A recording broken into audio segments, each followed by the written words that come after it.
Hey guys, welcome back to the channel. Today we're gonna dive into one of the most powerful and transformative stories in the Bible, the parable of the prodigal son from Luke 15 verses 11 to 32. This moment is not just about reconciliation, but it is about boundless and limitless grace that welcomes us back when we go astray. So if you've ever felt lost and unworthy, stay tuned, because today we're exploring how God's grace can transform your life just as it did for the prodigal son. Hey, I just want to let you know that every video that is created on Hear My Heart is edited and prepared by me, and it takes a lot of work and it takes a lot of time.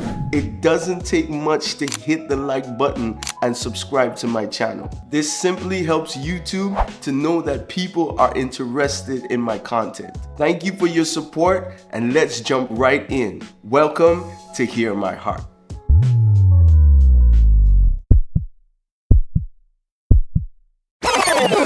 As I said, the story of the prodigal son comes from Luke 15 verses 11 to 32. It goes on to say that the youngest son wanted his share of the money, so the father shared his money amongst the boys.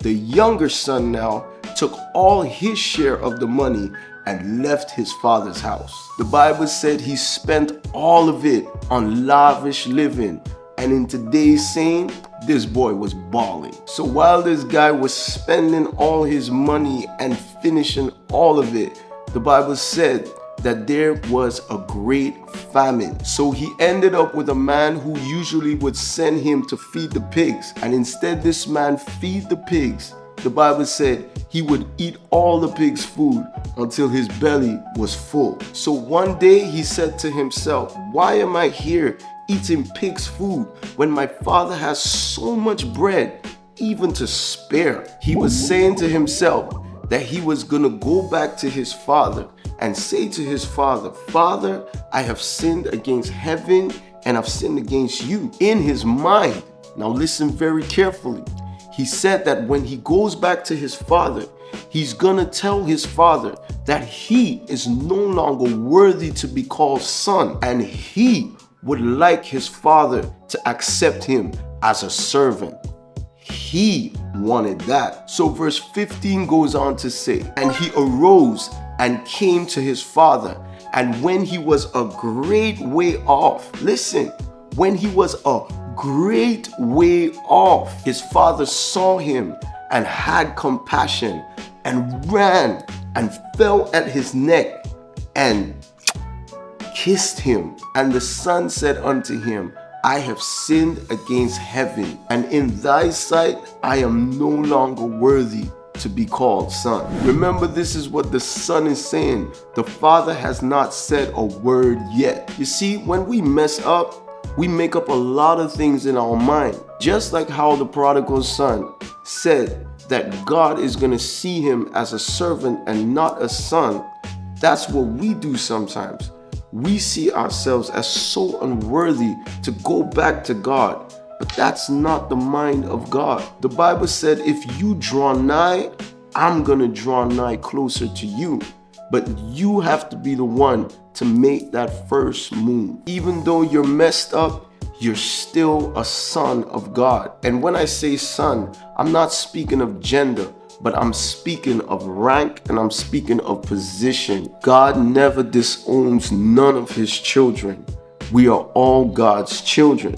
That's why when Jesus was teaching his disciples how to pray, he never said, begin by saying, my Father who art in heaven. He said, our Father who art in heaven. So the prodigal son had to understand that he's not going home to be no servant. He's going home to take his rightful position as a son. When he said, Father, I have sinned against heaven, that was him repenting. So I want us to fully understand that when we come back to God and when we're coming back home, we have to come with repentance.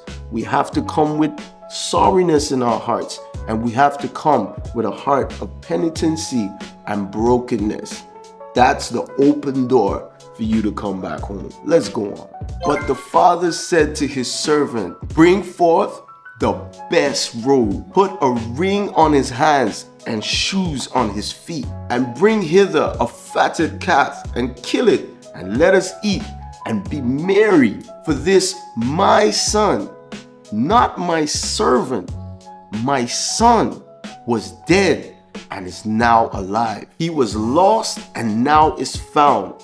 And they began to be merry. Now this is where it gets very interesting, YouTube. The eldest brother heard rejoicing and partying going on and was asking the father, Father, what's going on? The father told him that his brother came home and we're now rejoicing because his brother came home safe. And so verse 28 says, and he, the brother, was angry and would not go in. So his father went out and had to talk to him. And so he was saying to his father, Pops, many years I have served you, and I have never transgressed, not once, against your commandments. And yet you never gave me a little goat that I may have merry and party with my friends. But as soon as your son comes home, you're giving him little goats and you guys are partying, even though this man sinned and spent all his money on prostitutes. And he said unto him,